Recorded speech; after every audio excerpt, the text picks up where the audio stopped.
ये आकाशवाणी रायपुर है। प्रादेशिक समाचार बुलेटिन के साथ मैं लता देवी चौहान।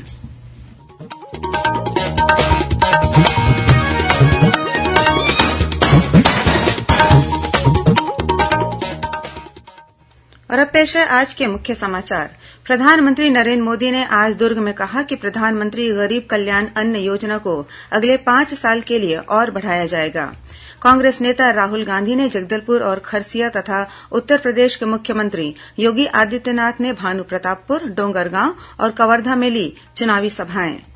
प्रदेश में पहले चरण के 20 विधानसभा क्षेत्रों में प्रचार का कल अंतिम दिन। दुर्गम इलाकों में स्थित संवेदनशील पोलिंग बूथों के लिए मतदान दलों की रवानगी शुरू और विधानसभा चुनाव के तहत 7 और 17 नवंबर को मतदान के दिन संबंधित क्षेत्रों में सामान्य अवकाश घोषित।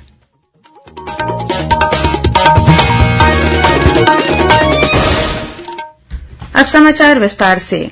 भारतीय जनता पार्टी के वरिष्ठ नेता और प्रधानमंत्री नरेंद्र मोदी ने आज दुर्ग में एक चुनावी सभा को संबोधित करते हुए कहा कि प्रधानमंत्री गरीब कल्याण अन्न योजना को अगले 5 वर्ष के लिए और बढ़ाया जाएगा। इस योजना के अंतर्गत देशभर में लगभग 80 करोड़ गरीब लोगों को प्रतिमाह 5 किलो मुफ्त अनाज दिया जाता है।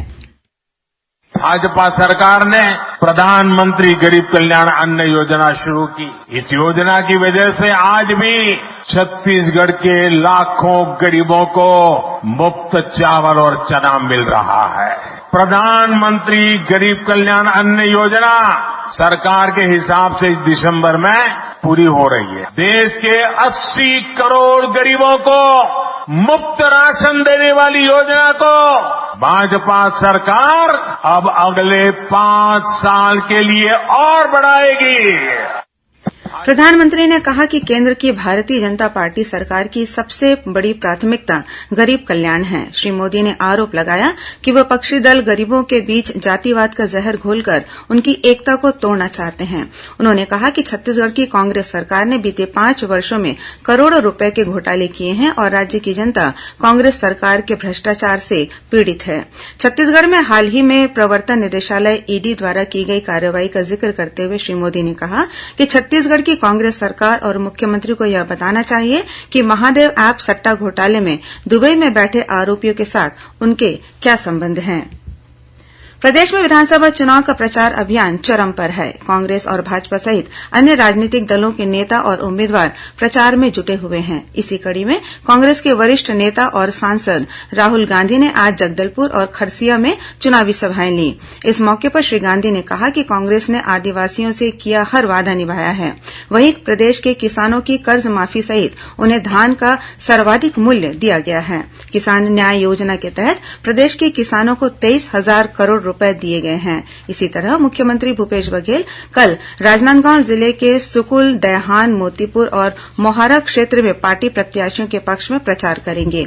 इस बीच उत्तर प्रदेश के मुख्यमंत्री योगी आदित्यनाथ ने आज कांकेर जिले के भानुप्रतापपुर, राजनांदगांव जिले के डोंगरगांव और कबीरधाम जिले के कवर्धा में भाजपा प्रत्याशियों के पक्ष में चुनावी सभाएं ली।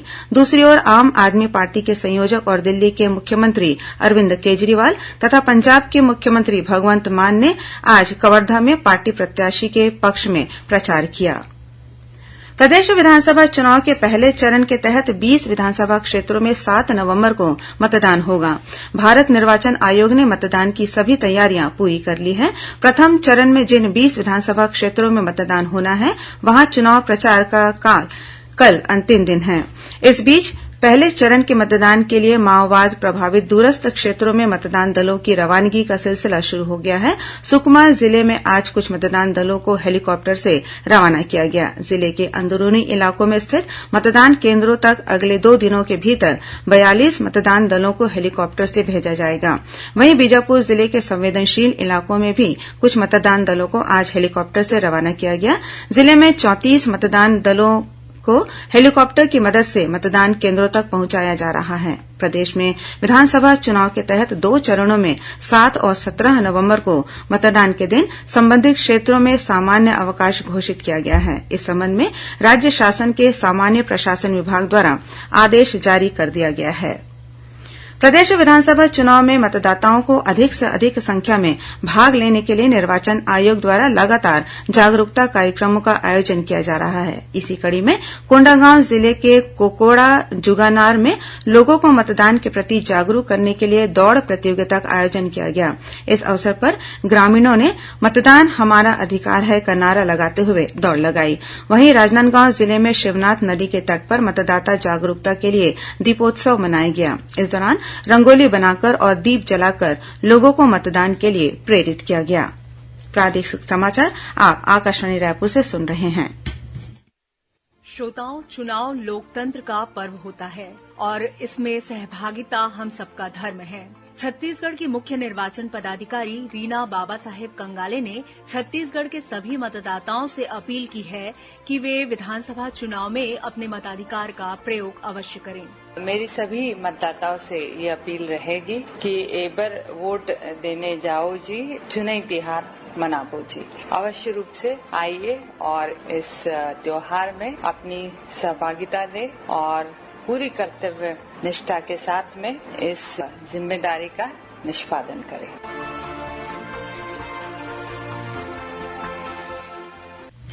और अब आगे बढ़ते हैं बाकी के समाचारों की ओर। विधानसभा चुनाव को देखते हुए आकाशवाणी समाचार रायपुर की ओर से प्रदेश के सभी विधानसभा क्षेत्रों के बारे में विस्तार से जानकारी देने के लिए एक श्रृंखला चलाई जा रही है। इसी कड़ी में पेश है दुर्ग जिले के वैशाली नगर विधानसभा क्षेत्र के बारे में हमारे संवाददाता की एक रिपोर्ट। श्रोताओं, दुर्ग जिले में भी विधानसभा चुनाव की तैयारियां जोर शोर से जारी है। जिले के वैशाली नगर विधानसभा क्षेत्र में मतदाताओं की कुल संख्या 2,50,471 है। इनमें से 1,25,410 पुरुष और 1,25,050 महिला मतदाता है। वहीं तृतीय लिंग के 11 मतदाता है। इस विधानसभा क्षेत्र में 18 से 19 वर्ष आयु वर्ग के ऐसे 6,282 मतदाता है जो इस चुनाव में पहली बार वोट देंगे, जबकि 80 वर्ष या उससे अधिक आयु के 3,152 बुजुर्ग मतदाता है। वैशाली नगर विधानसभा क्षेत्र में द्वितीय चरण के तहत 17 नवंबर को मतदान होगा। मतदान के लिए विधानसभा क्षेत्र में 242 पोलिंग बूथ बनाए गए हैं। इनमें से 10 संगवारी महिला कर्मचारियों द्वारा 5 आदर्श मतदान केंद्र होंगे। वहीं 1 मतदान केंद्र को दिव्यांग कर्मचारी द्वारा एवं 1 मतदान केंद्र को युवाओं द्वारा संचालित किया जाएगा। वैशाली नगर विधानसभा क्षेत्र में भारतीय जनता पार्टी के स्वर्गीय विद्यारतन भसीन विधायक थे। उन्होंने पिछले चुनाव में अपने निकटतम प्रतिद्वंदी कांग्रेस पार्टी के बदरुद्दीन कुरैशी को 18,056 मतों से हराकर विजय हासिल की थी। आकाशवाणी समाचार के लिए दुर्ग जिले से मैं अभय जवादे। प्रवर्तन निदेशालय ईडी ने दावा किया है कि महादेव ऐप प्रमोटर्स द्वारा छत्तीसगढ़ के मुख्यमंत्री भूपेश बघेल को 508 करोड़ रुपए का भुगतान किया गया है और इसकी जांच की जरूरत है। ईडी ने कल शाम जारी एक विज्ञप्ति में कहा कि वह महादेव बुक ऑनलाइन सट्टेबाज ऐप सिंडिकेट की जांच कर रही है। इस सट्टेबाजी सिंडिकेट के प्रमोटर विदेश में बैठे हैं और अपने दोस्तों की मदद से भारत में हजारों पैनल चला रहे हैं। ईडी द्वारा हाल ही में खुफिया जानकारी के आधार पर भिलाई के विभिन्न स्थानों पर छापे मारे गए और एक व्यक्ति असीम दास को गिरफ्तार कर 5 करोड़ 39 लाख रुपए की नगद रकम बरामद की गई। ईडी की प्रेस विज्ञप्ति के अनुसार असीम दास ने स्वीकार किया है कि जब्त की गई राशि की व्यवस्था महादेव ऐप प्रमोटरों द्वारा छत्तीसगढ़ राज्य में आगामी विधानसभा चुनाव के खर्चों के लिए एक राजनेता बघेल को देने के लिए की गई थी। दूसरी ओर मुख्यमंत्री भूपेश बघेल ने आरोप लगाया है कि ईडी, आईटी और सीबीआई जैसी एजेंसियों के सहारे भारतीय जनता पार्टी छत्तीसगढ़ का विधानसभा चुनाव लड़ना चाहती है। उन्होंने कहा कि चुनाव के ठीक पहले ईडी द्वारा उनकी छवि धूमिल करने और कांग्रेस सरकार को बदनाम करने का प्रयास किया जा रहा है। मुख्यमंत्री ने कहा है कि चुनाव के समय जब सारी व्यवस्था केंद्रीय एजेंसियों के हाथ में है, तब इतनी बड़ी धनराशि का भिलाई तक पहुंचना केंद्रीय बलों और केंद्रीय एजेंसियों की नाकामी है। प्रादेशिक समाचार एकांश आकाशवाणी रायपुर द्वारा प्रस्तुत कार्यक्रम जिले की चिट्ठी का प्रसारण कल शाम 6:05 से 6:10 तक किया जाएगा। इस कार्यक्रम को छत्तीसगढ़ स्थित आकाशवाणी के सभी केंद्र रिले करेंगे। इस बार के अंक में दंतेवाड़ा जिले की गतिविधियों के बारे में जानकारी दी जाएगी। श्रोताओं, कल रविवार को हल्बी और गोंडी बोली में समाचार बुलेटिन प्रसारित किए जाएंगे। ये दोनों बुलेटिन आकाशवाणी केन्द्र जगदलपुर से प्रसारित किए जाएंगे। इन्हें बस्तर संभाग में सुना जा सकेगा। हल्बी में समाचार बुलेटिन सुबह 7:30 बजे और गोंडी में समाचार बुलेटिन शाम 6:30 बजे से प्रसारित किया जाएगा। और अब कुछ खबरें संक्षिप्त में। नारायणपुर जिले के कौशलनार बाजार में आज माओवादियों ने चुनाव प्रचार के दौरान भाजपा के जिला उपाध्यक्ष रतन दुबे की हत्या कर दी है। बीजापुर विधानसभा क्षेत्र में जनता कांग्रेस छत्तीसगढ़ के 30 और कांग्रेस के 20 कार्यकर्ताओं ने भाजपा प्रत्याशी महेश गागड़ा की उपस्थिति में भाजपा में प्रवेश किया। कोरिया कलेक्टर और जिला निर्वाचन अधिकारी विनय कुमार लंगेह ने हाईस्कूल करजी स्थित स्वामी आत्मानंद उत्कृष्ट विद्यालय पटना के प्राचार्य को आचार संहिता के उल्लंघन के मामले में निलंबित कर दिया है। इसी जिले के बैकुंठपुर विधानसभा क्षेत्र की रिटर्निंग ऑफिसर अंकिता सोम ने कांग्रेस प्रत्याशी अंबिका सिंहदेव को आदर्श आचार संहिता का उल्लंघन किए जाने पर कारण बताओ नोटिस जारी किया है। कोरिया जिले के बैकुंठपुर विधानसभा क्षेत्र में निर्वाचन आयोग के निर्देशानुसार 80 वर्ष से अधिक उम्र के बुजुर्ग और 40% दिव्यांग मतदाता 7 से 9 नवंबर तक डाक मतपत्र के माध्यम से मतदान कर सकेंगे। बीजापुर जिले के गंगालूर थाना क्षेत्र के ग्राम बुर्जी में सुरक्षा बलों ने 3 किलो वजनी आईईडी बरामद किया है, जिसे मौके पर ही बम निरोधक दस्ते की टीम ने निष्क्रिय कर दिया। विस्फोटक को निष्क्रिय करने के दौरान सीआरपीएफ का एक जवान घायल हो गया।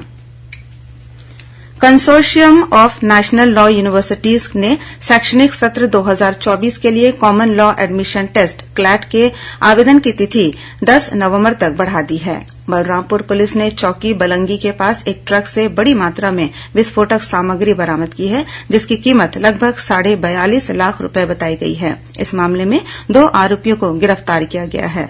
बिलासपुर जिले के अलग अलग थाना क्षेत्रों में फ्लाइंग स्क्वाड टीम ने जांच के दौरान 15 लाख रुपए नकदी और 1 किलो चांदी बरामद की है। वहीं रायगढ़ जिले में भी लगभग 3 लाख रुपए की नकद राशि बरामद की गई है। और सुकमा पुलिस ने मलकानगिरी मार्ग पर वाहनों की जांच के दौरान 2 क्विंटल गांजा बरामद किया है, जिसकी कीमत करीब 20 लाख रुपए बताई गई है। अंत में मुख्य समाचार एक बार फिर। प्रधानमंत्री नरेंद्र मोदी ने आज दुर्ग में कहा कि प्रधानमंत्री गरीब कल्याण अन्न योजना को अगले 5 साल के लिए और बढ़ाया जाएगा। कांग्रेस नेता राहुल गांधी ने जगदलपुर और खरसिया तथा उत्तर प्रदेश के मुख्यमंत्री योगी आदित्यनाथ ने भानुप्रतापपुर, डोंगरगांव और कवर्धा में ली चुनावी सभाएं। प्रदेश में पहले चरण के 20 विधानसभा क्षेत्रों में प्रचार का कल अंतिम दिन। दुर्गम इलाकों में स्थित संवेदनशील पोलिंग बूथों के लिए मतदान दलों की रवानगी शुरू। और विधानसभा चुनाव के तहत 7 और 17 नवंबर को मतदान के दिन संबंधित क्षेत्रों में सामान्य अवकाश घोषित। इसी के साथ प्रादेशिक समाचार बुलेटिन समाप्त हुआ। नमस्कार।